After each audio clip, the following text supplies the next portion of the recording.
Chapter 21, Loss. That night we slept in the clearing. We chose to stay outside, and inside seemed too claustrophobic, and besides, we were more than happy to be close to the lodge. Son, plenty of room in my place. I'd helped my dad to his place and had waited in the main living space while he went behind a screen to change and get ready for bed. His spot backed into a natural corner of the cave so that 2 of the 4 walls were stone. The other 2 had been cracked with a wooden frame hung with wool blankets. The structure had a roof and an old hospital blanket that sealed in the idea of privacy, if nothing else. In the space was a cot and a small shelf made from planks of wood, separated with cut logs and filled with books, folded clothes, papers, and some braided and bunched herbs. His rosary beads hung from a corner of the shelf, and in between a pile of sweaters and a stack of spineless books was a framed plastic ID card. I went in close, checking that he was still busy behind the screen. It was my mother's health card. The green plastic embedded with white letters that spelled out her name, Mary E. Dusson. Sex, female. Date of birth, 3/15/2027. Issued, 4/17/2049. The rectangle for her picture was harder to make out. It was dark with age and wear, like she was standing in the shadows even then. He returned, his eyes half closed even as he spoke, leaning on a carved crutch that curved under his arm like a smooth cradle. The reunion, the sweat, the long day had all taken their toll. He wore a pair of gray sweatpants and a droopy wife beater that showed the sagging skin on his arms and the strength still hard in his chest. It also revealed a series of scars, knotted like bark up his side, around to his back, and climbing up his neck into the back of his hairline. Nah, I'm okay. Just gotta help the crew with their stuff. Maybe I'll sneak in after? He nodded, pulled me in with one ropey arm for another hug, and patted me hard on the back, digging his chin into the crook of my collarbone so that I knew he was working out the reality of my physical presence. I turned to leave, pausing at the exit. Dad? Yeah? He was lowering himself onto a cot. Mitch gave himself to them so that I could get away. Mom couldn't. Dad hung his head, perched on the edge of his cot, knuckles flat against the mattress like a resting gorilla so that his shoulders sat high by his ears. He didn't say anything. It was too much right now. Maybe soon we can talk about them, eh? Real soon, French. He kept his face tilted towards the floor. Real soon. I was exhausted, but we needed to talk. The others knew it. When I returned, they were already sitting at the fire. Someone had thoughtfully helped Slopper with his tent, and he was already passed out inside of it. I could hear his reedy snore through the canvas. You staying out here? Tree seemed surprised, but also a bit relieved. Yeah, I'm still part of this family, aren't I? Yeah, Ziguan answered. It's just that you have a real family now. Real? What's that supposed to mean? You're not real? I picked up a stone by my foot. So this won't hurt then? And I chucked it at him through the fire. Ow, jeez. He rubbed his shin where it had bounced off his shin. All right, we're real. We laughed. So, we need to figure out some things then, I guess. I addressed Meg, who was sitting up very straight, staring into the low flames. No, not really. I was surprised by his answer. What do you mean? It was Rose. Don't we need a plan? Sure we do, he replied. But the end is the same. We are going to get Minerva. French was led here by that belief, and it turned out to be a good one. Minerva is close by, and he found his dad. That's a pretty overwhelming sign that we're on the right path. I think we expected more hesitation, and maybe a story or 7 about what happened at the schools. Not that Meg was weak or cowardly, not at all. Just that we expected him to be more skeptical, to calm our feverish ambition, to be the voice of steadfast reason. Instead, we found a tired old man and a cooperative soldier all wrapped up in one Indian. It was like he had faded somehow. I just mean the dreams, the words. Don't we need to talk about Minerva finding the key? She didn't find anything. She always had it. Maybe we just needed to be better listeners. I pressed him. What about strategy? A plan? Shouldn't we be mounting an attack now, while it's dark? This isn't my territory. Tomorrow we can meet with the council and figure things out from there. He yawned and walked off the ring of light thrown by the fire. Right now, I need sleep. We're off too. I wasn't sure Tree and his brother had picked up on the subtle shift in Mig. They stood and made their way over to the tent, more in unison when they were tired than any other time. I noticed their cap was on neither head. Maybe that was it. Maybe we were all just exhausted. It'd been another day on the run, another day being woken up by strangers in our space, and then, at the same time, a day unlike any other we'd had. Hell, I was tired. Rob started the work of putting out the fire safely, but she had an odd serenity in her movements. Chi-Boy began his usual end-of-the-night patrol. It turned towards the steady drone of Slopper's snore before Rose grabbed my arm just above the elbow. "Can you come to my place for a minute?" The invitation knocked some of my anxiety out of my limbs. I rarely got to spend time with Rose. We were a sad, rushed bunch these days, but the slightest touch and I was right back to being a teenage boy with the biggest crush in the world.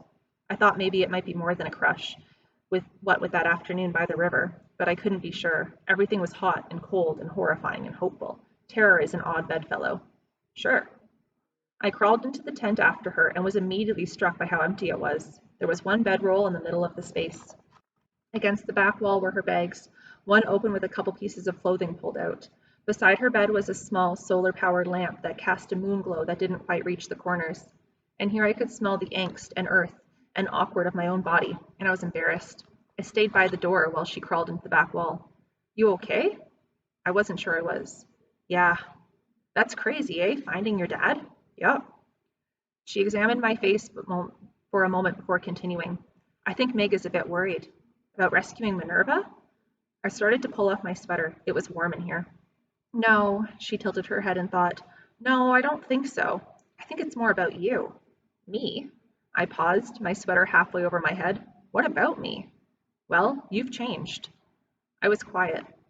Had I really changed after all? I didn't feel changed. I just felt less. Or maybe it was more.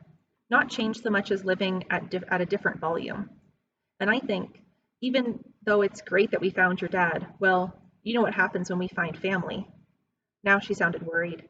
She dropped her beautiful face so that the waves on her head covered half of it. I wanted so badly to move it aside. I wanted so badly to kiss her again. I wanted to tell her I wouldn't leave, that I would never leave, but I couldn't. The memories I carried from the days I had with my parents were kept in cradleboards in my mind, situated in complete safety, even the bad ones. In them, there is always this feeling and understanding more than an emotion of protection. It didn't matter what was happening in the world. My job was to be Frances. That was all. Just remain myself. And now? Well, now I had a different family to take care of. My job was to hunt and scout and build camp and break camp and to protect the others. I winced even thinking of it. My failure. I'd failed at protecting, and now, as a result, I failed at remaining myself. Maybe I would stay. Maybe it would only be the way I could keep my sanity with my dad and inch my way back to Frances. She made her way on her hands and knees across her bed and over to me. "I won't ask you to come with us, French. I wouldn't do that to you."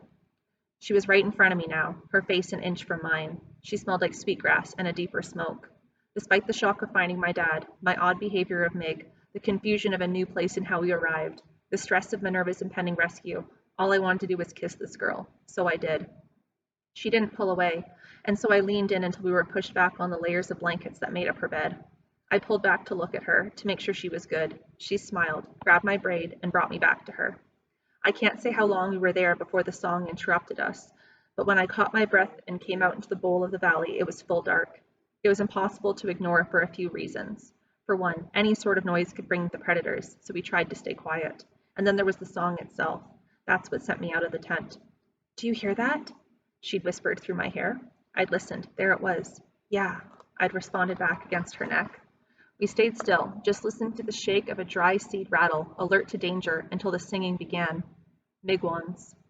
Now I stood near the fire pit and set my feet in the direction of his voice. It was a low, moaning voice, the kind the body used to travel through pain, the kind a child uses when they realize the higher-pitched tone used for bringing their mothers isn't working, and they were all alone after all.